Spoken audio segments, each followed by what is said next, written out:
Welcome, parents, and a massive welcome to all the Year 5 and 6 students joining us today.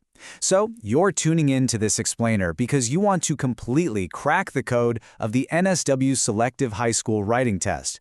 Look, I know it can feel pretty intimidating, but I promise you, with the right structure and just a calm, logical approach, you can absolutely master this. Today, we're zeroing in on a highly valuable format, procedure writing. Okay, let's dive into this right away with our absolute golden rule. Prompt first, format second. I literally need you to burn this in your memory. Why? Well, because the NSW Department of Education doesn't publish a fixed, guaranteed list of writing formats you'll be tested on. They might ask for a diary entry, a newspaper report, or maybe an advice sheet. So while procedure writing is an incredible tool to have in your back pocket, your absolute top priority on test day is to read the exact instructions, the purpose, and the audience of the prompt right in front of you. Always let the specific task dictate your writing form. To keep things super clear, here's our playbook for today's explainer. First, we'll look at the selective writing reality. Number 2, what exactly is a procedure? 3, we'll cover the GRSR structure formula. 4, the ASCP language code. 5, we'll compare basic versus strong writing. And 6, we'll wrap up with a solid 30-minute game plan. Let's get into it. Section 1. The selective writing reality. Now, what's really interesting here is the sheer focus this exam actually demands. You've got exactly one writing task, you have strictly 30 minutes, it's entirely computer-based, and it's an open response format. Basically, this means you'll be typing out your answer, and listen, a beautifully written response that ignores the actual topic, it's going to score poorly. Task fulfillment is everything. Your ability to adapt to the prompt on the fly is way more important than just memorizing templates beforehand. Adaptability is your absolute superpower here. Section 2. What is a procedure? So the crucial point here is distinguishing a strict procedure from a general guide.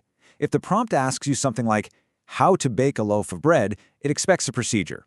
That means a logically ordered sequence of actions that leads to a specific result. You know, what must I do and in what exact order?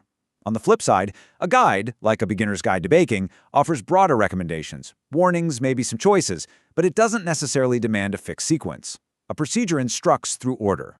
Section 3. The GRSR structure formula. We call this the GRSR formula. Goal, requirements, steps, and result. First up, state the goal so your reader knows exactly what they're trying to achieve. Second, list the requirements. What materials are they going to need before they start? Third, the steps. These are your sequentially ordered actions. And finally, the result. How does the reader actually know they've successfully finished? But please listen to me carefully here. This is a flexible guide, not some rigid exam template. If the task doesn't logically require a materials list, like, say, how to welcome a new student, just skip the requirements. Only use the parts of the formula that the prompt actually calls for. Section 4. The ASCP language code. This is the ASCP language code. Action verbs, sequence, conditions, and precision. First, you want to use precise action verbs like measure, secure, or position, instead of just basic ones like do or put. Second, establish sequence with temporal connectives. Think words like initially, once, or meanwhile, to make the order totally unmistakable. Third, include conditions and causes to explain the if and because. Doing this shows real sophistication. And finally, precision. Cut out the vague language. Honestly, true sophistication isn't about forcing massive, clunky vocabulary words into your writing. It's about being incredibly clear, accurate, and functional for whoever is reading it. Section 5. Basic versus strong writing. Let's look at a quick comparison. The basic version says, put some soil in. It's vague, right? Now, look at the stronger version. This brilliantly illustrates the ASCP code in action. Fill the container approximately 3/4 full with loose potting mix. Do you see the difference? We swapped that weak verb put for a precise action verb fill. We added exact measurements with 3/4 full. This is exactly the kind of precision examiners are hunting for. You are telling the reader exactly what they need to do. Let's check out another example to see how this builds. Basic version. Make holes in the container. Okay, sure, but why? Where? Now the stronger version. Make several small holes near the base of the container so excess water can drain away. We've added a super clear cause and effect reason here.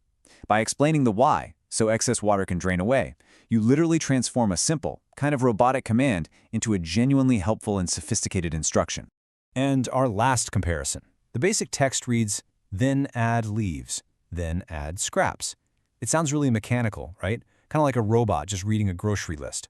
The stronger version says, begin with a layer of dry leaves. Once it covers the base, add a thin layer of food scraps. By varying those sentence structures and dropping in sophisticated temporal connectives like begin with and once it covers, the writing just flows beautifully. It stitches the steps together into one cohesive process, rather than just rattling off a boring list. Section 6, the 30-minute game plan. Students, I am speaking directly to you right now. Here is a highly manageable 3-step timeline for your exam. First, spend 3 to 5 minutes planning. Figure out the task, the purpose, your audience, and mentally map out your GRSR if it happens to be a procedure. Then, spend about 20 to 24 minutes actually writing and sequencing your response. Keep that ASCP language code in mind while you do. Finally, and please do not skip this part, leave 3 to 5 minutes at the very end to check and review your work. Fix your spelling, check your sentence boundaries, and make absolutely sure you actually answered the prompt. Seriously, planning and checking are just as vital as the writing itself. So, to quickly summarize, if the prompt asks for instructions, remember this core concept. A procedure equals the goal, plus requirements, plus steps, plus the result. But always adapt it to the specific task. Parents and students, if you want to continue your preparation and practice with a huge variety of these tasks, make sure to visit pathtoselective.com. I want to leave you with one final, absolutely crucial thought to chew on today. When that 30-minute timer starts ticking down on your next practice prompt, will you remember to let the task format your response? Remember our golden rule.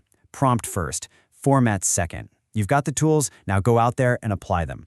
Thank you so much for joining this explainer, and happy writing.